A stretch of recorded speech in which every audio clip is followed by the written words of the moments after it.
Good afternoon, everybody. My name is Donna Fiesel, and I'm your host of Donna's Edge Talk Show, where truth matters. Thank you so much for watching every day, Monday through Friday, beginning at 1 p.m. Central Time. So I get to ride home with you in the afternoon. You know, you can find us on the old-fashioned radio, and that is IC Radio, where we are Fox News affiliates. You can also find us on television, channel 182 Charter, and we are syndicated on Abundance Television, found on Roku, Apple TV, and Amazon Fire. Don't forget the podcast on thenewscasters.com.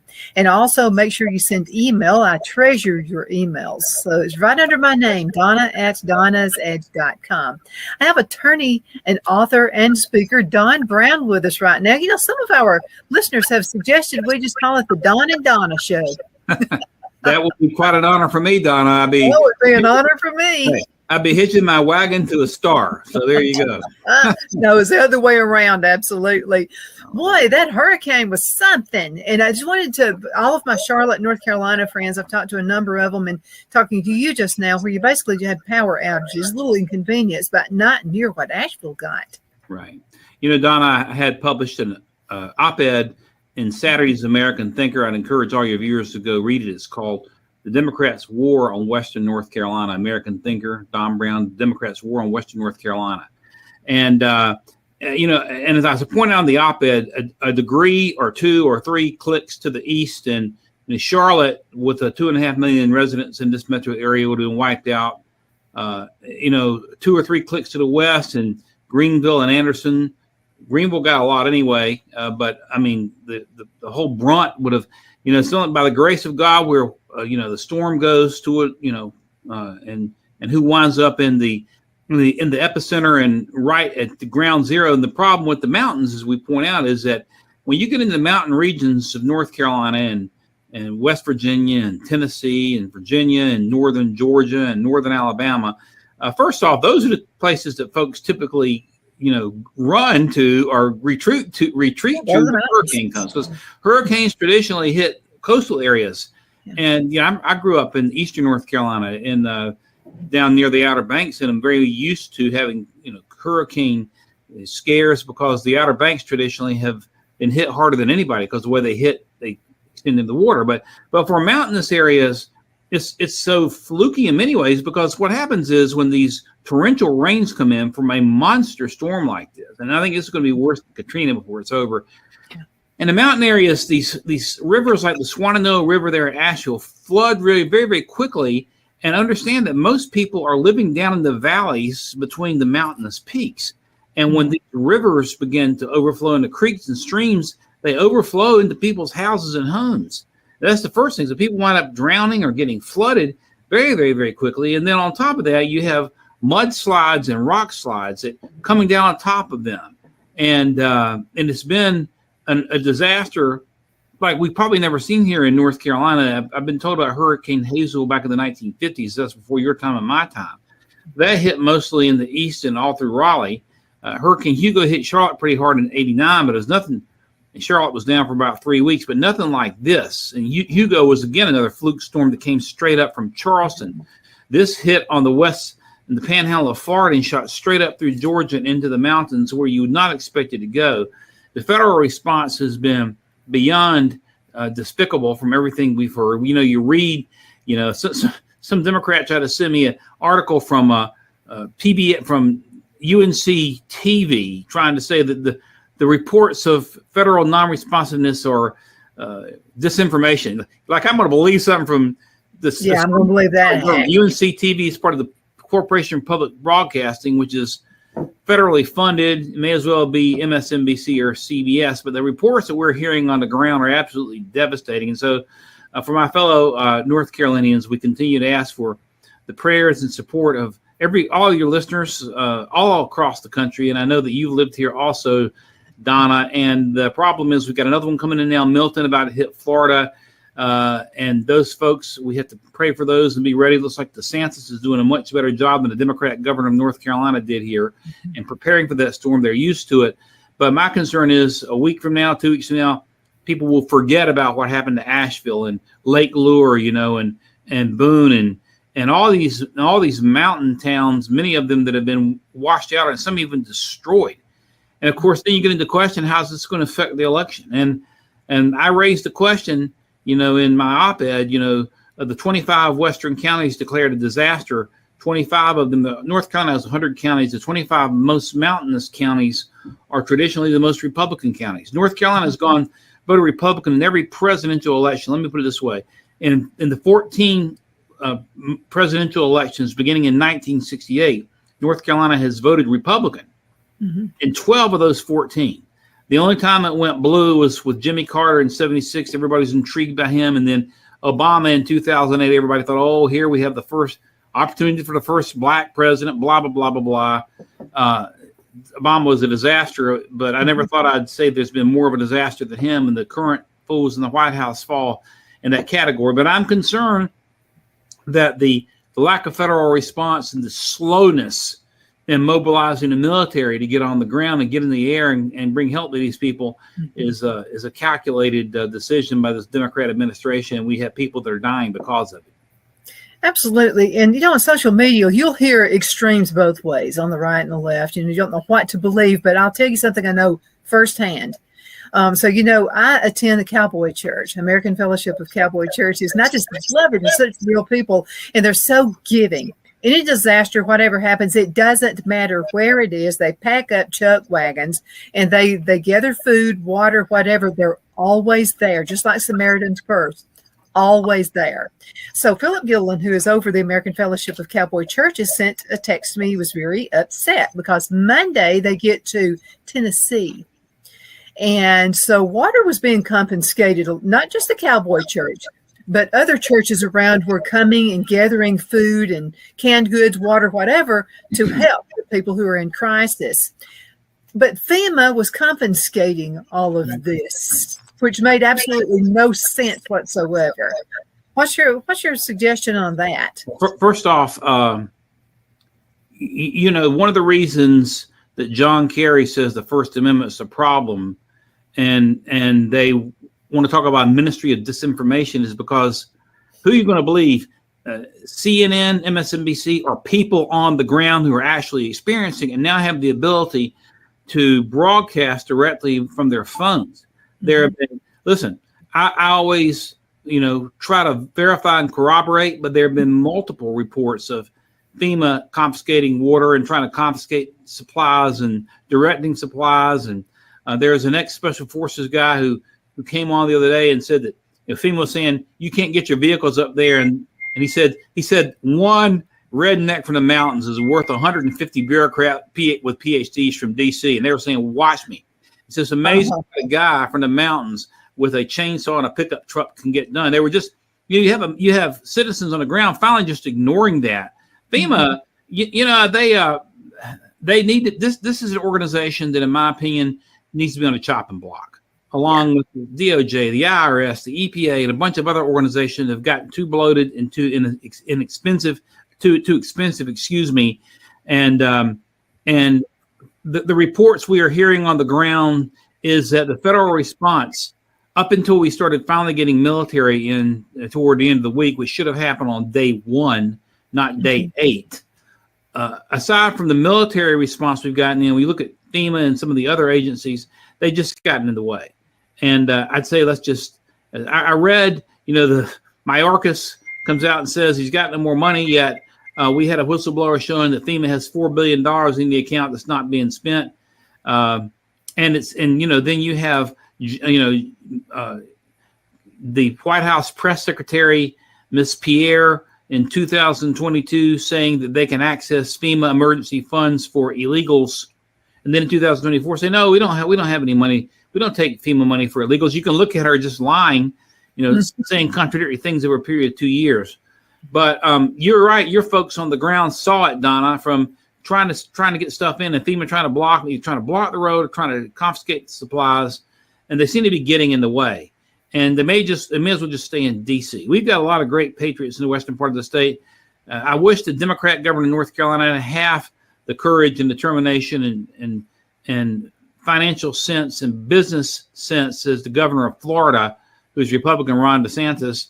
But the state and federal response, other than belated military response, has been worthless. Has gotten in the way. What should happen, Don, I believe, and as you know, I ran for Congress. I think we should we should develop a division of the military to respond immediately to disaster relief within the United States for these types of storms. Here's what should have happened.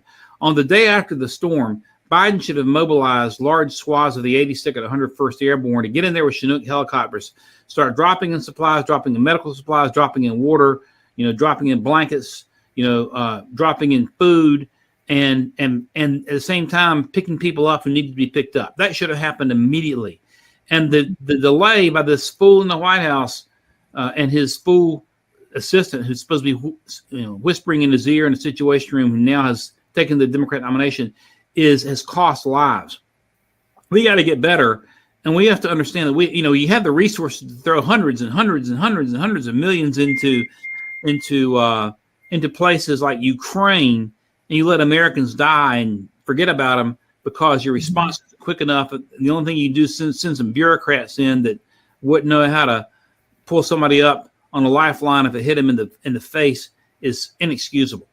So we're very concerned about lives that are still, I'm still seeing reports that folks are not even getting drinking water. Some things have picked up. Some of the roads have been cleared now. But you talked about Asheville. If you go to Revolver News, there's about a 30-minute video that a couple put together talking about the truth of what happened in Asheville. And it's up right now, and I was just watching it, and it's worth watching.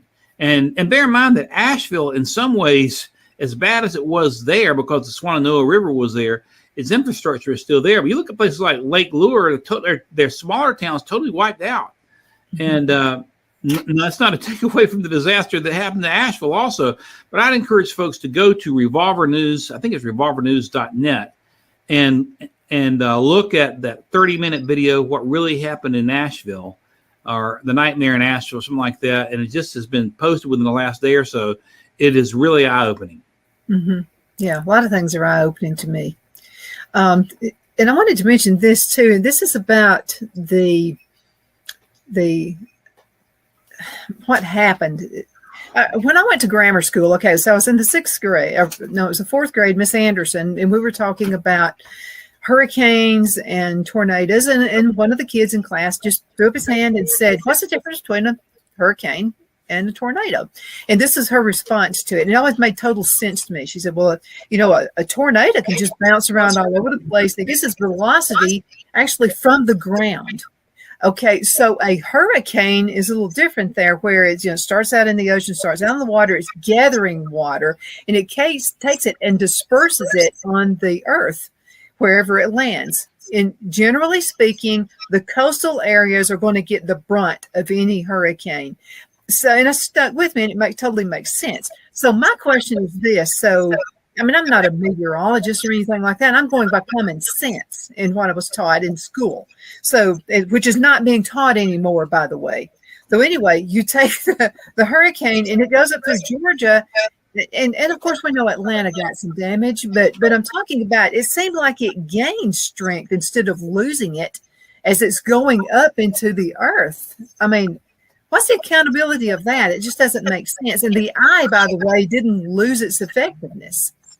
It does seem to be the case. And, I can't fully explain it. People said, well, are the feds tinkering with the weather? I can't say for sure. I do know, as we discussed offline, the Department of Defense has had this HARP program, HARP, going on for, 3 or 4 decades. And there have been active attempts to experiment and manipulate with the weather, manipulate these weather patterns. But something was very, very odd about this particular storm, because it did seem to gain its strength. Now, you mentioned Atlanta, and as I mentioned earlier, had this thing tacked about 3 degrees to the east. It could have and would have hit Charlotte.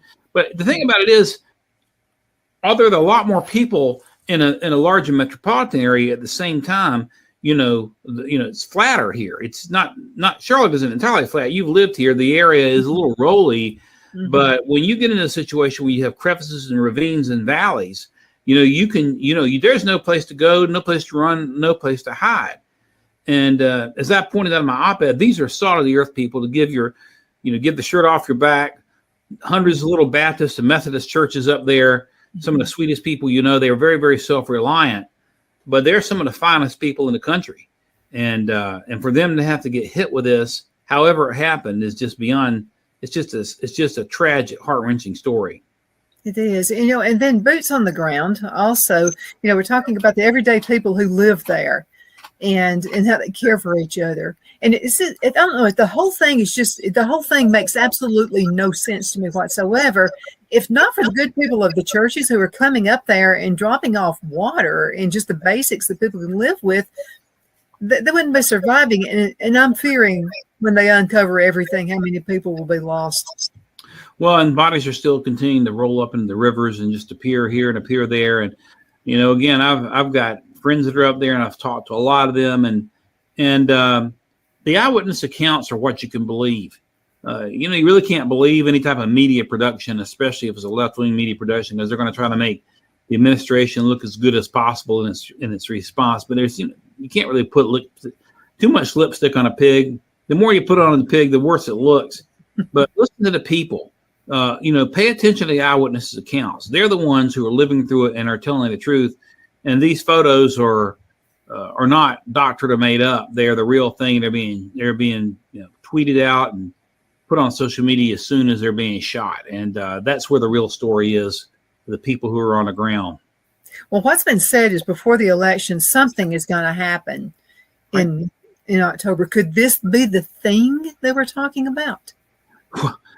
The response, again, going back to my op-ed, the Democrats' war on Western North Carolina, the response, and I point this out, nothing that Democrats do or fail to do is without political calculus. And I pointed out in that op-ed that in 1957, I believe it was, President Eisenhower sent elements of the 101st Airborne in to integrate a high school in Arkansas. In 1961, JFK sent troops in to integrate the University of Mississippi. And in 1948, Harry S. Truman initiated the Berlin airlift, to take food and supplies and everything that's needed to the city of Berlin that was being surrounded by the Soviets at the time. And I'm asked the questions, are the lives of Germans in West Berlin worth more than the lives of North Carolinians or the lives of Americans? Are the lives of illegal aliens who've come into the country and gotten debit cards where they can go out and swipe for thousands of dollars, who are being put in hotels in New York City without being paid a dime? It's very, very clear that this government, this Democrat government, and these deep state operatives are far more concerned about the lives of non-Americans than Americans. Mm-hmm. And so, to your question on whether or not this is an October surprise, I won't go so far as to say the government can create a hurricane out of the blue, but I will say that the poor federal response and not getting the military into an area that only the military could have served and could have brought immediate relief to within the first 48 hours. It's a calculated decision. Biden is the commander in chief. All he had to do was call up Lloyd Austin and say, I want the 82nd Airborne and 101st Airborne with all the choppers you've got to bring in supplies, drop them everywhere and get people up and get them out. And, you stop and think about it. That would have been a very decisive move, but they opted not to do that. And she brags about all the money they're giving to the people of Lebanon, right in the middle, meaning Kamala. That's a slap in the face. Whatever, 150 million, whatever the amount was they're having for relief for Lebanon, right in the middle of this deadly storm, is a slap in the face, as you say. Mm-hmm. It shows the height of insensitivity to American citizens, to American families who've lost their lives and everything they have, to brag about money we're giving to another country when we can't even effectively respond. Now, listen, I understand, as I say, within the last few days, we've gotten some military choppers in there belatedly. I was at a Republican event in Charlotte Thursday morning and spoke to Dave Bullock, who is our nominee for the North Carolina auditor. And he was telling me that he had just been in Asheville Airport the day before that. It's Wednesday. Now, remember, we're still days and days after the storm hit, and that he had been told by the National Guard that at that point, 10 Chinook helicopters had been approved to come up from Fort Bragg the next day. In other words, nearly a week after the storm hit, they're bringing in helicopters but it should have been the next morning. And a lot of times in these situations with these natural disasters, the first 48 hours are the crucial difference between life and death. And everything after that, or a lot of what happens after that, are mop-up operations. Mm-hmm. And the Democrats and Biden and Harris and those in charge of the military, namely Biden, who's the commander in chief, at least on paper, they've got that on their hands. They got it on their hands. Certainly do. Right. And Don, let's pretend, okay, you've just lost everything you have. You just lost your home. You've lost every single thing. But the government gives you a check for $750. How far is that $750 going to, especially with the insanity of everything costing so much more now than it did 4 years ago? Well, the advice I would give anybody, I would give anybody in that situation is declare yourself to be Ukrainian, or declare yourself to be an illegal alien. Then you get more. They give you free housing, free everything else. Because as American citizens, we're on the low end of the totem pole with this globalist one world order government and deep state philosophy that's running Washington and running New York.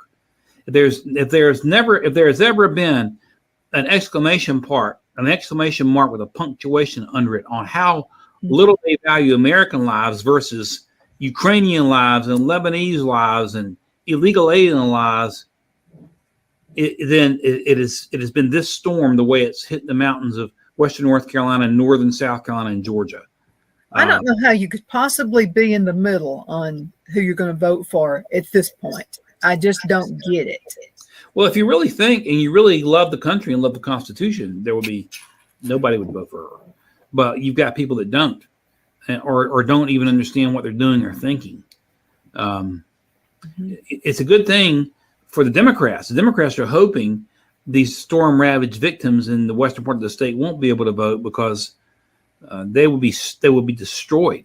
I think they're hoping that the voting apparatus and mechanisms won't be up, and the people just won't go because they're so demoralized.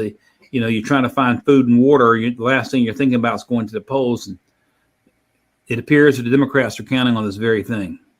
Another thing is this possible?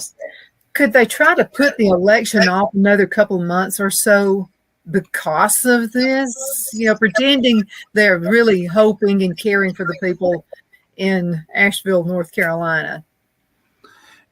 There's nothing that they might try to do that would surprise me at all. They can't do that, can they? The states have set the states have set the election for November the 5th, I guess it is, and you can't do that unless you change the law.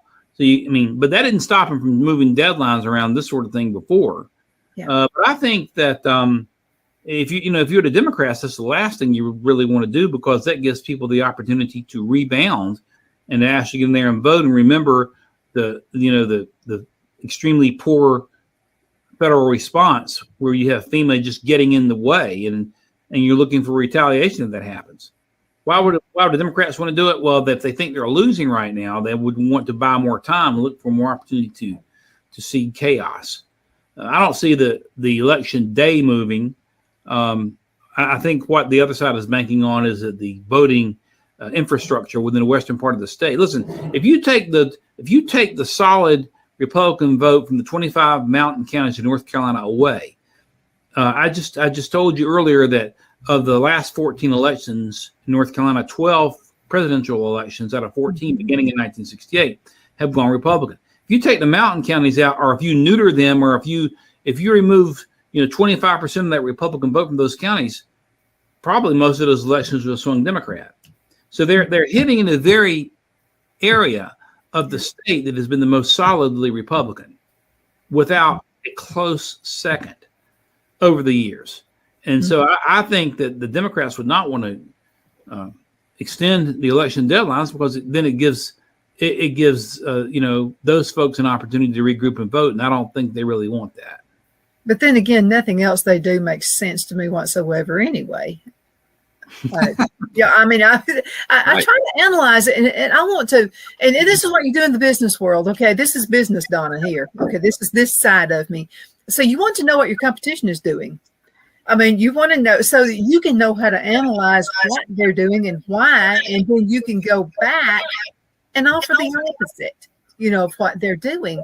I can't make any sense out of anything they do.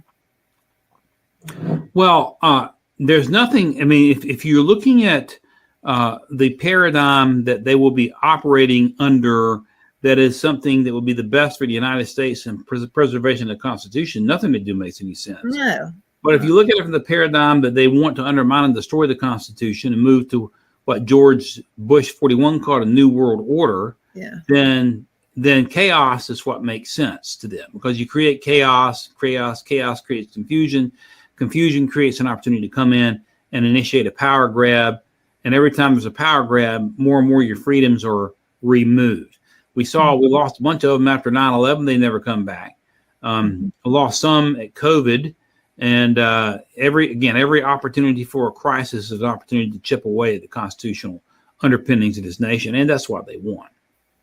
So can this disaster be a way? You just led me to the next question. So could this disaster be a way to inhibit martial law? I mean, martial law. I mean, is this what this is leading up to? Well, I mean, it could be a component of it. Certainly could be a component. I mean, they could theoretically initiate martial law. Not that martial law is constitutional. I'm not saying it is, but there could be an excuse to use it in those mountain counties because, there's a lot of looting going on. I heard multiple personal reports of people calling me, telling me, hey, they're looting up here. If you come up here, make sure you're armed. Well, I'm going to be armed anyway, but that would be a possibility. Of course, we don't know what's going to happen with this next storm. Milton's about to come in, and so there could be a combination of factors, but it certainly could be a factor. I don't think this storm in and of itself would give them enough cover to credibly try to initiate martial law all over the country, but it certainly could be. Again, all they need to do is pick off a few swing states to preserve power. Remember, we've talked about this before. Everything they do is calculated to preserve power. And they're going to do whatever they can do to preserve power, and the lack of response is one means for doing that. Now, Trump apparently is so far ahead in Florida.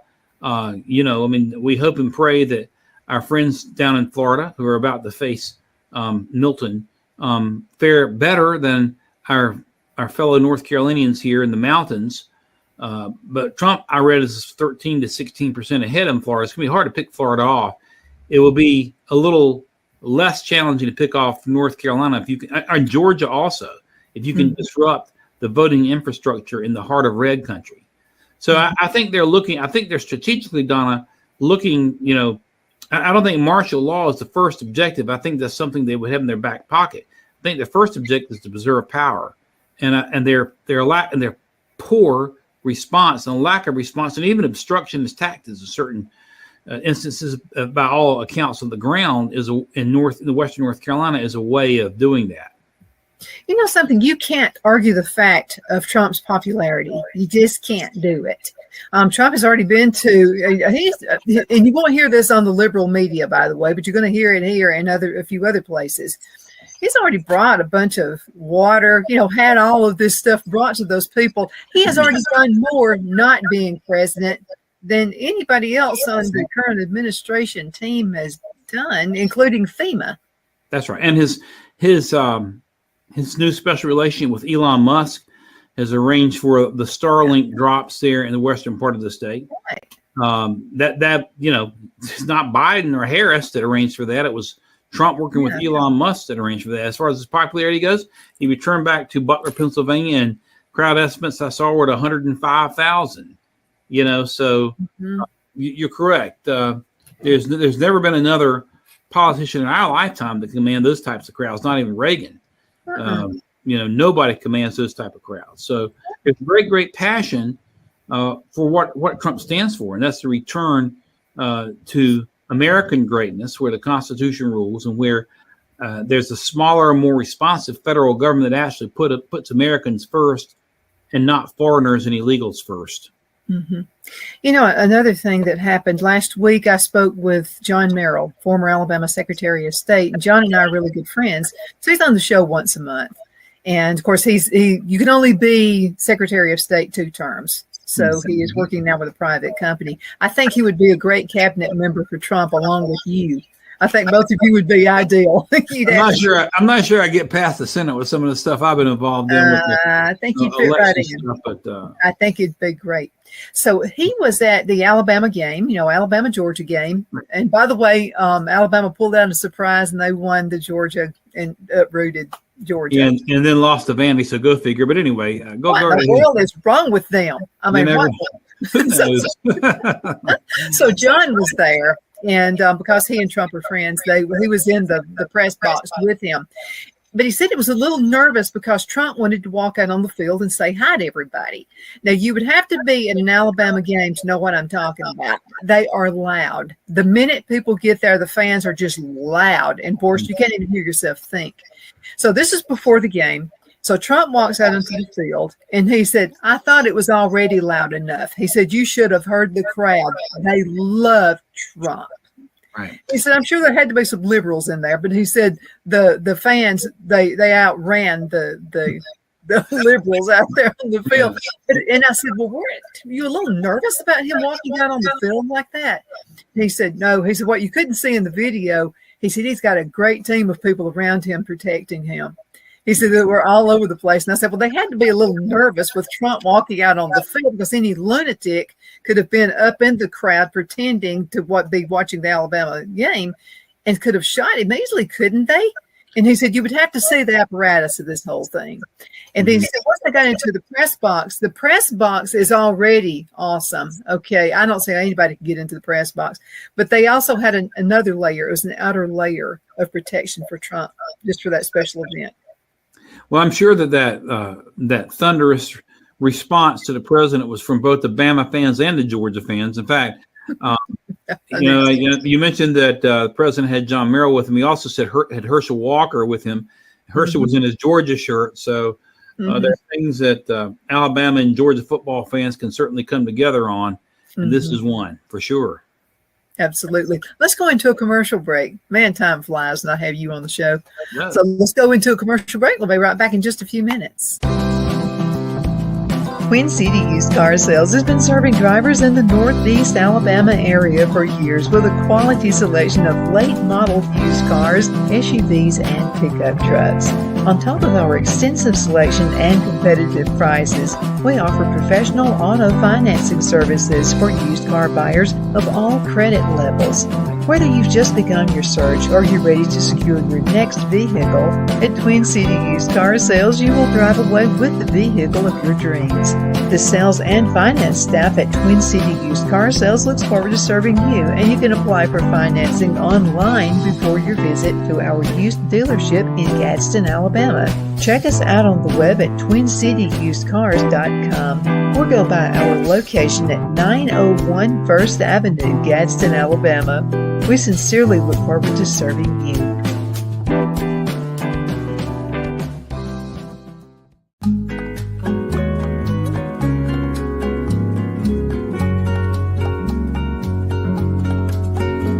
At Lamone's Mexican Restaurant, located in Henniger, Alabama, and voted Best Mexican Restaurant of DeKalb County, Alabama 2020, we're here to serve you with authentic Mexican cuisine. Order easily online by going to lamonsmex.com or call 256-657-3999 to place your order. We're open Sunday through Thursday 11 a.m. to 9 p.m. and Friday and Saturday 11 a.m. to 10 p.m. Whether you're celebrating a cozy date night for two or a celebration for a crowd, at Lamone's you'll love our atmosphere and friendly servers. Thank you for dining with Lamone's Mexican Restaurant.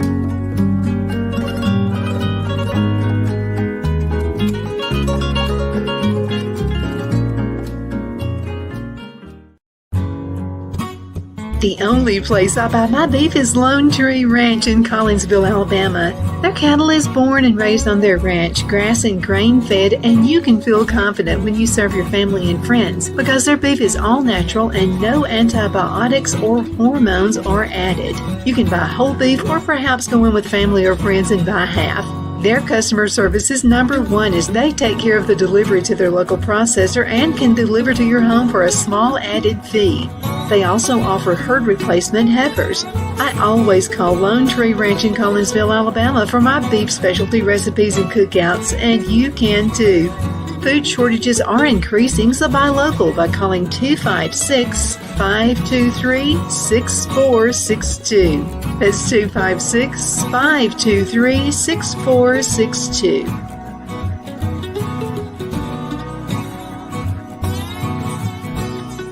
Jeff McCurdy of the McCurdy Law Firm has been a public service of this area for over 10 years. McCurdy, a member of the Henniger City Council, serves as prosecutor for the town of Sylvania and was named public defender for the city of Rainsville.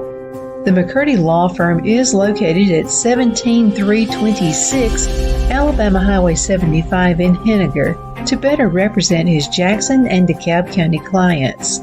If you need to be represented by a true public servant with proven success, call Jeff at 256-996-8701 or send a private email to mccurdylawfirm@gmail.com. No representation is made that the legal services performed is greater than the legal services performed by other lawyers.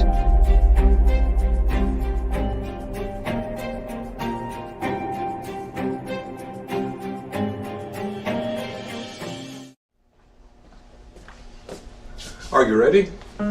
We all wonder what tomorrow will bring, but the future lays itself at the feet of the prepared and surrenders to the will of the persistent. It's not easy, but today shapes you so you can shape tomorrow. With Northeast Alabama Community College, when the future asks if you're ready, you can answer yes. Begin your future at Northeast Alabama Community College. We're back. My name is Donna, and I'm your host of Donna's Edge Talk Show, where truth matters. And that's why we have Don Brown on the show with us. Because, Don, it doesn't matter if it hurts my feelings. I don't ask him if I look fat in an outfit because he would tell me. Don. You always look great, Donna. But I love being around Don. I love his. Oh, and by the way, Don has written so many books. Do we have an announcement yet? We have a book about to be released.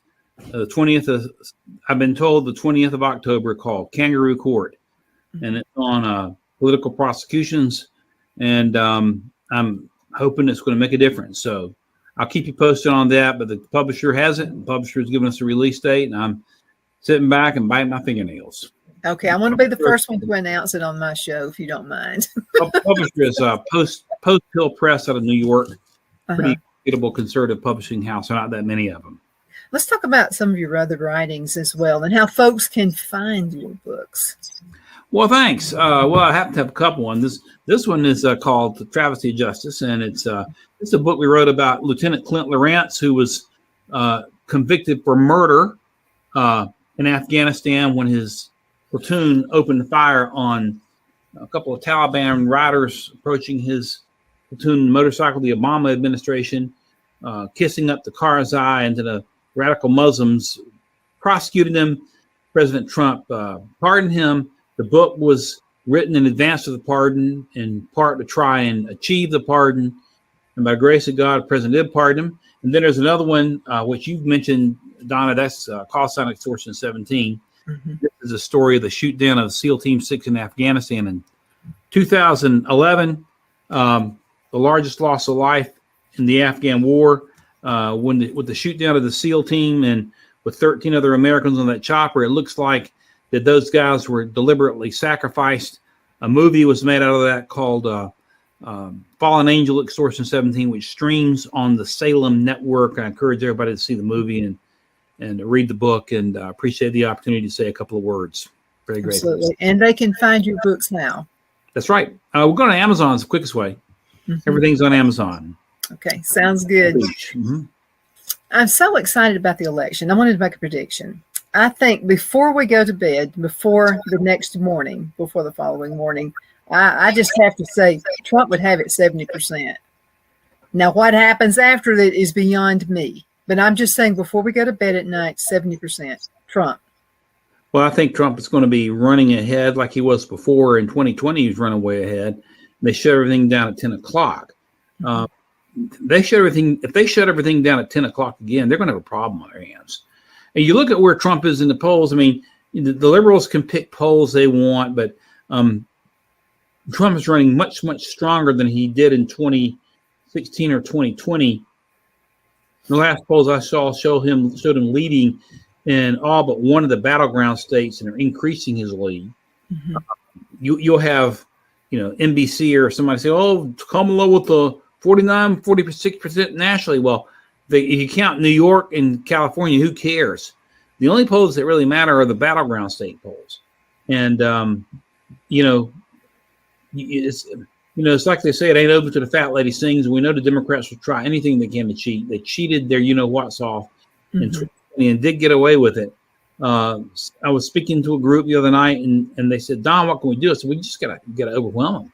The only thing we can do, we got to volunteer to go out and watch the polls.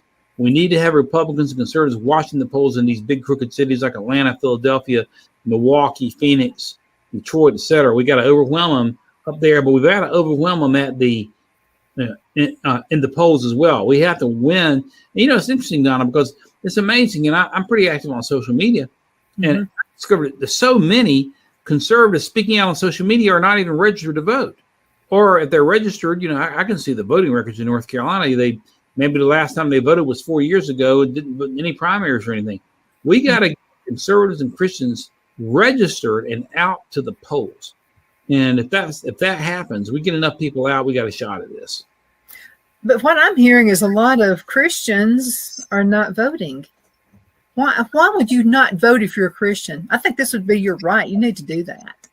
Foolishness and ignorance. I mean, you're a Christian, you understand that the Lord puts governments into place, and he's put a constitutional republic into place here to protect us. And this constitutional republic is put here to give us the opportunity to worship freely without fear of persecution. So when you don't vote, what you do essentially, you give power to those who would destroy that very right. And it's a disservice to the gift that's been given us. So if you're a Christian, you're thinking about not voting, you get out there and you vote Republican and don't think twice about it. And understand that if you vote Democrat or don't vote at all, you are getting us closer to a day when you can no longer worship without fear of persecution. Because let me tell you, if they win and they keep winning, it is coming, because anything you say against the Democrat government will be called hate speech and disinformation, and eventually subject to prosecution. Some of it already has been. In this book that I have coming out, Travesty of Justice, I've already written Travesty of Justice. The book coming out, Kangaroo Court, there are 25 or so short chapters about cases involving political prosecution. One chapter, I think it's chapter 25, I'll give you a little preview, is about a young man named Douglas Mackey, who was a cartoonist. In 2016, Doug Mackey, who lives in the Palm Beach area, published a cartoon about Hillary Clinton, how dumb her voters were. Published a cartoon, totally protected by the First Amendment. In fact, the Supreme Court had protected Hustler magazine when and Larry Flint, when Jerry Falwell tried to sue them for cartoons and pictures. But 5 years later, when Biden gets in office, Douglas Mackey, who did a cartoon against Hillary Clinton, got prosecuted. Got prosecuted by the Democrats in New York. So I'm saying to you, if you're a Christian, you're thinking about sitting back at the polls, and you go out and you either vote Democrat or you don't vote at all, you are quickening the day when the Douglas Mackey case is going to be more and more and more the rule rather than the exception.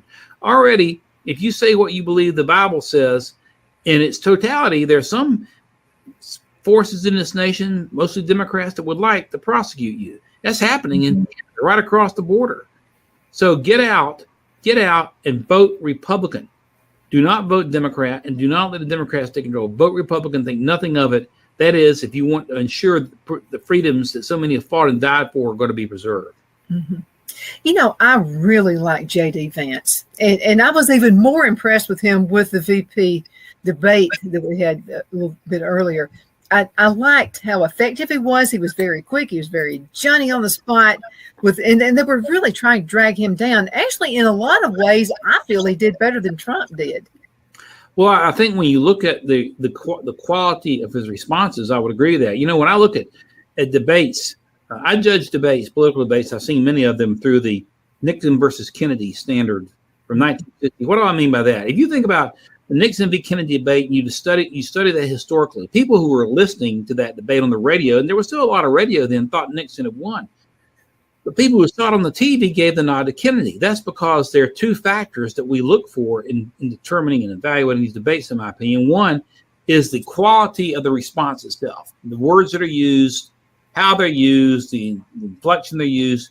And the second thing is the nonverbal. And that is a big, big thing. So when you go back to Nixon versus Kennedy, on TV, Nixon wasn't shaven. His eyes were shifting around. That's where you get tricky dick. Well, when you look at the nonverbals in the debate between JD and this Waltz guy, I mean, JD looked fabulous. Waltz was shifting around, looking down, looking up, looking over like this. Man, He looked bad. So JD absolutely smashed him on the nonverbals. But then, unlike Kennedy v. Nixon, where Nixon may have won on the verbal part, JD also destroyed Waltz on the verbal answers also. And he also had to fight these two women liberal moderators from CBS who promised not to fact check, but tried to fact check anyway. Tried to fact check. Well, there's no evidence. There's no evidence that illegals are having an effect on the economy. And JD said, "Oh yes, there is evidence, and it comes from the Federal Reserve, and I'll post it tomorrow morning." And he did exactly that. And when they tried to push back, there are people in Springfield, Ohio, but they're illegals. JD pushed back on that too. They're using this app to cheapen, which is not a legal way of making them legal. It's just something the Democrat administration has thrown out there to try to make them legal. JD pushed back, and he had to push back against the liberal commentators from CBS. He destroyed Tim Walz. And I think I've seen every vice presidential debate that has been broadcast since 1960, I think. And I said after the Trump-Biden debate that was the most one-sided destruction of a Democrat in a presidential debate I've ever seen. And it was. Biden just looked horrible. They pulled him away. It was so bad they had to replace him. Well, in terms of the vice presidential debate, I'd say the same thing. That is the most one-sided, overpowering performance by one vice presidential candidate over the other that I've ever seen. I tell you, you going back, you look at him, I remember Lloyd Benson and Dan Quayle. Benson did, put a number on Dan Quayle. The Democrat put a number on Dan Quayle that time with the famous senator. I knew Jack Kennedy. Jack Kennedy is a friend of mine. You know Jack Kennedy. That was the memorable line from that. But I'm telling you, JD put him away, and the Democrats can't be too happy about it. This guy walks like a clown, man. He comes up, he acts like a clown, he looks like a clown. His whole demeanor is very, very clownish. And of course, he's got a tough time. The only tough question he was asked was to explain why he claimed to have been in Shanghai during Tiananmen Square. It's a lie. Yeah, when Minnesota Public Radio said he was still in Minnesota, and his response, same response as hers when you put him on the spot. Well, I am from Middle America. I want the American dream. I'm from a small town. I'm proud. They don't answer the question because they just go off into this dialogue. And yeah, it's crazy.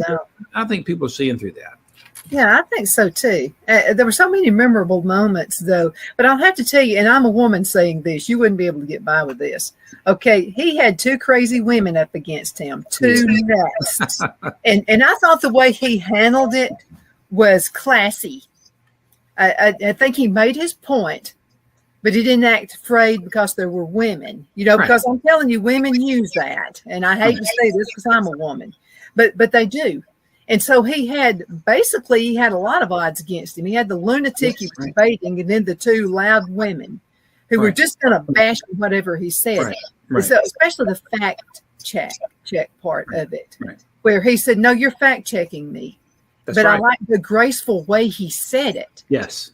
It was brilliantly performed. If and I hear what you're saying. I can't say what you just said, or they say I can't say that. But I'll say it for you. But the conventional wisdom is, if you're a man debating a woman, the conventional wisdom is you can't be too aggressive. You're like you're being a bully. And again, you can't be too soft either. Now, if you stop and think about the poor performance by Mitt Romney when Candy Crawley started the fact check, he did nothing. He sat there like a frail petunia. JD pushed back, but he did do it in a classy way, and he didn't do it by raising his voice. He did it by citing the facts and pointing out they agreed not to fact check, but they were doing it anyway. And here's the rest of the story. And he hit just a perfect median. And whether whether they were women or not, that's still the perfect median to push back on. So often we've had our Republican candidates not push back when they fact check. I think when I were debating, I would push back every time if somebody fact checks. Even if I have to do it when I'm responding to the next question. You just can't let them get away with that, because it's very, very clear that in these last two debates, the ABC debate and now with Trump and Kamala, and now the CBS debate, it's been 3-on-1 in both cases. And these liberal media outlets were just an extension of the Democrat Party propaganda machine. They just can't help themselves. Well, and then the question you did too. The question was going to arise that he didn't like Trump back in the day. Perfect answer. Yeah, right. I believe you're garbage. I believe the garbage you were feeding me, you fake media, and then I saw the truth. That's about as good as it gets. You possibly can't do any better than that. That was just a perfect classic answer. I already liked Vance, and I was going to vote for Trump, even if he'd had some jackal in. But I was going to vote anyway. But this really sealed it. The debate did it. It sealed it. Well, yeah, and the other thing is, I thought Vance was pretty good when he was introduced to the convention. But this was his coup de grace. And I can't think of anybody that Trump could have possibly picked. And we know some of the names. We talked about some of these. There was Tim Scott, who was considered. There was the governor of South Dakota, Kristi Noem. Governor of Virginia, Neil Youngkin, was considered there at the end.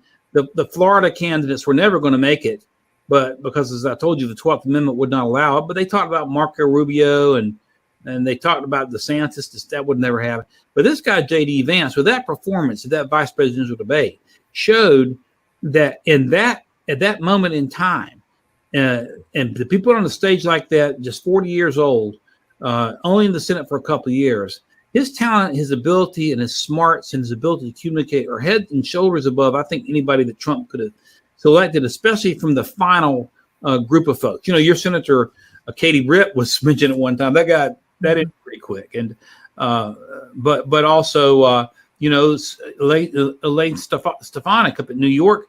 All these names, they're credible, solid, but he was outstanding. That was a cream of the crop debate, and it may have been the best personnel decision I've seen Trump make. Since 2016 when he began to run for president, just head and shoulders above the last guy he put on the ticket, Mike Pence. Not even a close call. Yeah, no, not even anywhere close. But there were so many people, even Republicans, were just really dumping on J.D. Vance. Well, that's because why? Well, they're ignorant. It's the cool thing to do. A dump on. They don't know anything about him, for one thing. All right, they know nothing about him. Listen, J.D. Vance, I'll tell you, they try to push him back on the 2020 election. J.D. backed down on that. He did not back down at all. I mean, he stood strong as he should have done, but he did it in a classy manner. But I'm telling you, if you look at even the response of the Democrat talking heads on the mainstream media, immediately after the debate that night, they said the night went to J.D. Vance, and it certainly did. And it did both on style and for nonverbals, and also for the substance of the response. I mean, if you think about Kamala, she's given zero substance. I mean, she had a bunch of stuff she memorized, and I came from a family and blah blah blah, and I want to have the dream and hope and happiness and blah blah blah blah blah, but nothing specific. Never. Substantively, in terms of the substantive response JD gave is one of the very best performances by a presidential or vice presidential debate I've ever seen. I think so too. And this actually gives me even more credibility. It gives more credibility to Trump. Sure. Because Trump had to have just really went inside and outside of a person to choose his pick. Yeah. And he's got someone, who's going to resonate with younger voters. He even showed sympathy to the Watts when he found out Watts' son or someone had witnessed it. Some nephew or somebody witnessed the shooting. I'm sorry that happened. That should never have happened. He did a really, really good job. But the thing that's so frustrating about these debates by these Democrat news organizations, they want to spend 10 minutes on two topics, 10 minutes apiece: climate change and abortion. I mean, listen, we don't have, Donna, if you look at what just happened in Western North Carolina with everything down, we in the United States have zero defensive capability against an EMP attack. None. That ought to be discussed. There were no questions on attacking the national debt. There were no questions on the effect that the national debt is going to have on the dollar. There were no questions about, these countries that are trying, these BRICS countries that are trying to insert another international currency of choice other than a dollar. No substantive questions. Oh, but Will, what do you say to women? Blah blah blah blah. And then they'll just, then you have these Democrats just making up some horror story about some poor woman and that may have died on the way to the hospital. If that's the truth, I'm very sad to hear that. But the fact of the matter is that these horror stories are the exception to the rule, and all they want to do is throw gasoline on the fire. And if you look at where Americans are saying abortion is in terms of the importance of national issues, somewhere around 10th. But again, that's the frustration. They want to talk about climate change and abortion and blah blah blah blah blah. Even when you look at the question that was set up, the hurricane just hit North Carolina. Climate change is said to blah blah blah blah blah blah. As if man-made climate change caused a hurricane. Mm-hmm. Now, maybe HAARP steered the hurricane. I don't know. Who knows what happened? But the point of the matter is they are so locked in on issues, especially when it comes to climate change, that really are way, way, way down on the totem pole as to whether we are going to survive as a nation, as a constitutional republic. And that's what's frustrating about even agreeing to debates in these forums, because they control, not only going to gang up on you, not only are they going to fact check on you, but they're going to control the topics that they're trying to control and push. And they're doing it for political reasons. They're trying to make people out there mad enough on the fence they can get them out to vote because they don't like the answer to the topics that are bringing up. That's exactly what it's all calculated. Well, I'm going to go ahead and say it. Waltz, I'm just sorry. When he talked about his son experiencing this crisis, I was sitting there thinking, are you manufacturing that too? I'm sorry. I think I had reason to. Anybody says they're a combat zone in Afghanistan, they were sitting back in Italy. You got to question whatever they say.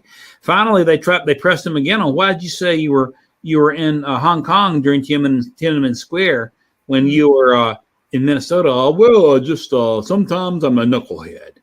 I mean, come on. So what are you not? I'm sorry, sir. You're not a knucklehead just sometimes. You're a knucklehead all the time. If you want women's hygiene products in a boy's restroom, right, you got an issue. I'm sorry. You're nuts. That's right. And you notice there was no question about that. Governor, why would you put, women's hygiene products in a woman's restroom? And by the way, JD called him on the Minnesota abortion law, which does allow abortions all the way up to birth and doesn't really prohibit them afterwards. And he, oh no, it's not true. I mean, they won't address any of the radical late term and even after birth abortion policies that some of these Democrats have adopted. They don't want to touch it. They lie about it. And but hey, hopefully enough people can see through it. And as I've said before, and I'll say it again, I've been able to speak to several Republican groups in the last few weeks, and the advice I'll leave with, and maybe I've said this in your show, but if you're wondering what to do, you do this. You go to the grocery store and go fill up your gas tank and pay your mortgage, and then go straight to the voting booth. You'll know what to do. That ought to do it. Well, let me tell you something.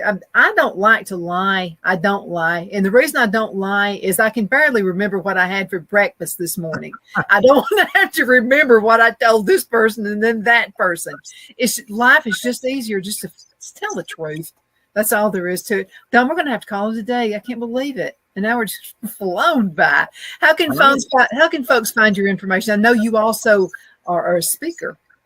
So how can folks find you can go to donbrownbooks.com. That's my website. You can email me at donbrownbooks@gmail.com and donbrownbooks@gmail.com. I do speak quite a bit. I'm always happy to do that. And I like to talk about the U.S. Constitution and what we've got to do to get it righted again. It's really a passion of mine. I'm happy to come speak anywhere you'd like me to come. But just give me a little bit of a lead time so we can get on the calendar. Absolutely. Thank you again, Don, for being on the show. And thank you guys so much for watching. You're the reason we do this. And I love your emails. Keep sending them. Donna@donnasedge.com. Hope you have a super duper awesome rest of the day today. You take care. See you next time.